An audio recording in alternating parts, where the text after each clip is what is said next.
ఆంధ్ర తెలంగాణలో తక్కువ ఫీజులతో high quality results ఇస్తున్న ఏకైక సంస్థ తిరుమల్ ఐఏఎస్ ఇన్స్టిట్యూట్. నైరుతి రుతుపవనాల తిరోగమనంలోనూ రాష్ట్రంలో భారీ వర్షాలు కురుస్తున్నాయి. గత 3 రోజులుగా తెలంగాణ వ్యాప్తంగా భారీ వానలే పడుతున్నాయి. ఈ నేపథ్యంలో రాష్ట్రంలో నేడు రేపు కూడా భారీ వర్షాలు కురిసే అవకాశం ఉందని హైదరాబాద్ వాతావరణ శాఖ హెచ్చరించింది. ఈ మేరకు రాష్ట్రానికి ఎల్లో అలర్ట్ జారీ చేసింది. ఆసిఫాబాద్, ఆదిలాబాద్, పెద్దపల్లి, మంచిర్యాల, మహబూబ్ నగర్, నాగర్ కర్నూల్, వనపర్తి, నారాయణపేట జిల్లాల్లో నేడు భారీ వర్షాలు కురిసే అవకాశం ఉందని తెలిపింది.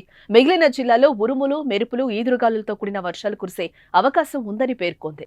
పశ్చిమ మధ్య బంగాళాఖాతంలో ఆవర్తనం ఏర్పడగా మయన్మార్ తీరం దాని పరిసర ప్రాంతాల్లో రెండో ఆవర్తనం కొనసాగుతోందని, వీటి ప్రభావంతో ఇవాళ పశ్చిమ మధ్య బంగాళాఖాతం దాని పరిసర ప్రాంతాల్లో అల్పపీడనం ఏర్పడే అవకాశం ఉందని అధికారులు తెలిపారు.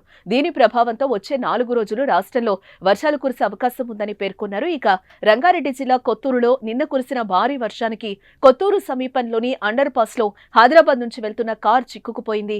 ఉమ్మడి పాలమూరు జిల్లాలో పిడుగుపాటుకు 2 మహిళలు మృతి చెందారు.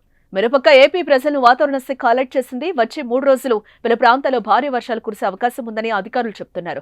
ఇవాళ బంగాళాఖాతంలో అల్పపీడనం ఏర్పడే అవకాశం ఉందని, దాని ప్రభావం కారణంగా భారీ నుంచి అతి భారీ వర్షాలు కురిసే అవకాశం ఉన్నట్లుగా అంచనా వేస్తున్నారు. ఏపీలోని పార్వతీపురం, మన్యం, అల్లూరు సీతారామరాజు, ఏలూరు, కృష్ణా, ఎన్టీఆర్, గుంటూరు, బాపట్ల, పల్నాడు, ప్రకాశం, కర్నూలు, నంద్యాల, అనంతపురం, శ్రీ సత్యసాయి జిల్లాల్లో అక్కడక్కడ మోస్తరు నుండి భారీ వర్షాలు కురిసే అవకాశం ఉంది.